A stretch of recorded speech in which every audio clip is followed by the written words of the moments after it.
Assalamualaikum warahmatullahi wabarakatuh. Kembali lagi dengan saya Madani Tani. Apa yang mau saya sampaikan dalam video ini yaitu tentang perlakuan perawatan tanaman cabai sejak dari awal untuk mencegah beberapa faktor penyakit yang akan muncul ketika nanti sudah berbuah. Jadi simak video ini sampai selesai.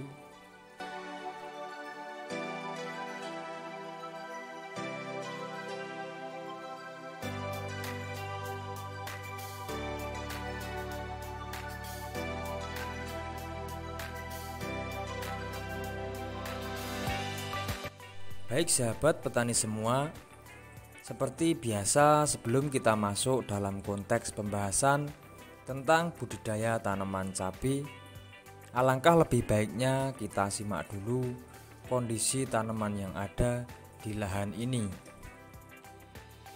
Jadi kebetulan saat ini saya lagi ada di wilayah Dukun Magelang. Saat ini saya berada di lahan cabai. Ini ada beberapa varietas tanaman cabai dan perawatan dari awal sampai saat ini akan saya jelaskan, semoga bisa membantu sahabat petani semua bila mana mau menerapkan perawatan seperti hal tersebut.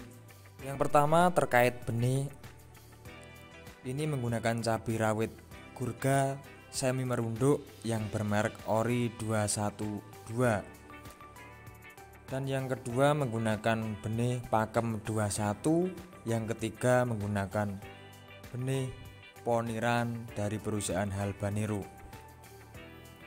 Mungkin beberapa benih sudah tak asing lagi di sahabat petani semua. Tentunya pemilihan benih itu memang faktor penunjang keberhasilan dalam berbudidaya. Jadi sebelum kita menanam, kita pilih benih yang kita yakini dan yang sudah teruji. Untuk benih tipe-tipe semi merunduk tersebut memang sangat rekomendasi bila mana kita tanam menghadapi musim penghujan seperti saat ini.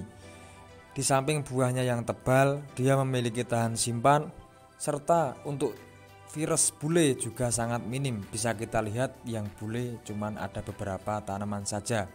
Padahal untuk cabai rawit itu sangat sensitif terhadap serangan bule.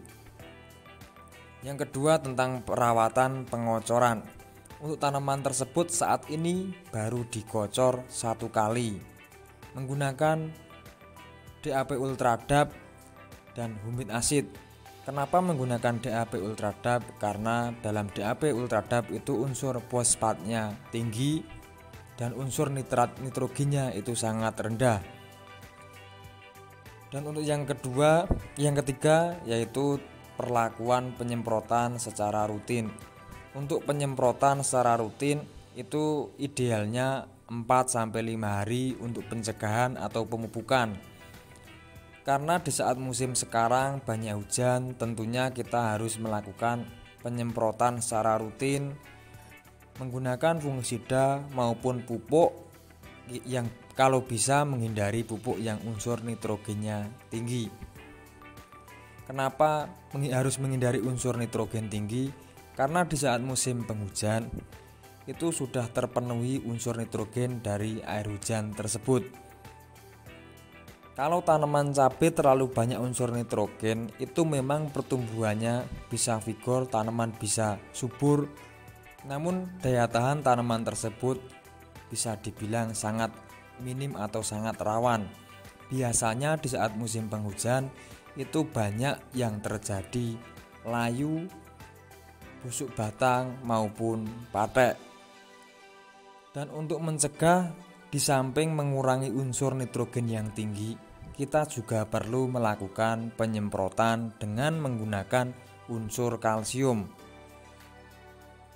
Manfaat dari unsur kalsium yaitu bisa menetralkan asam, bisa meningkatkan zat hijau daun atau klorofil, dan bisa mempercepat pertumbuhan daun dan batang, dan yang jauh lebih penting bisa meningkatkan daya tahan tanaman terhadap serangan hama dan penyakit.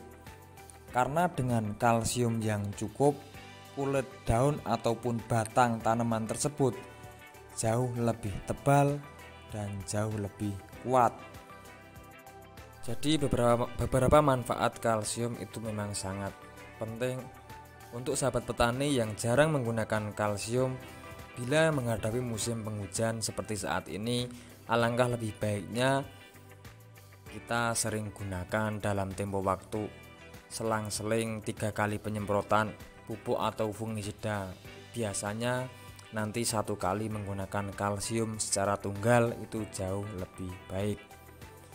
Dan ngomong-ngomong tentang jarak tanam pada tanaman tersebut, yaitu untuk tanaman cabai rawit untuk berada di atas dan untuk di bawahnya sekitar 20 cm dari atas itu tanaman keriting, dan untuk tanaman cabai rawit ini menggunakan jarak tanam 43 kali 40 cm. Kenapa cuman menggunakan jarak 43? Karena di daerah sini sudah banyak beredar plastik yang sudah ada lubangannya langsung, jadi kita beli tinggal masang, nanti sudah tidak perlu melubangi, tinggal kita langsung tanam. Mungkin informasi yang saya sampaikan tentang perawatan ataupun pencegahan penyakit pada tanaman ini sampai di sini dulu. Nanti bila ada kesempatan dan tentunya akan saya luangkan terkait perkembangan tanaman tersebut sampai nanti panen, insya Allah akan saya bagikan dan akan saya informasikan. Terima kasih yang sudah support channel ini, dan terima kasih yang sudah subscribe, yang sudah membantu. Semoga apa yang saya sampaikan bisa menambah kemanfaatan dan bisa menambah semangat kita dalam berbudidaya. Sampai jumpa di video selanjutnya. Wassalamualaikum warahmatullahi wabarakatuh.